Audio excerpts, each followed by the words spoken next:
Okay, within the Sejong tea range, we have the Diya red root tea.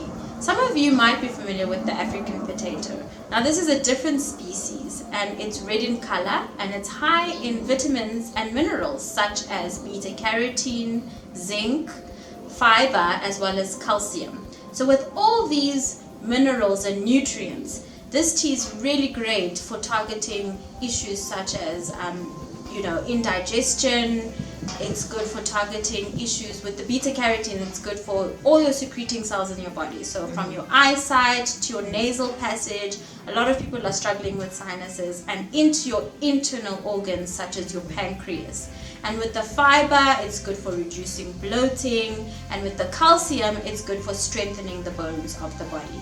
And of course, with the added benefit of zinc, it's also great for balancing hormones once again and nourishing the skin.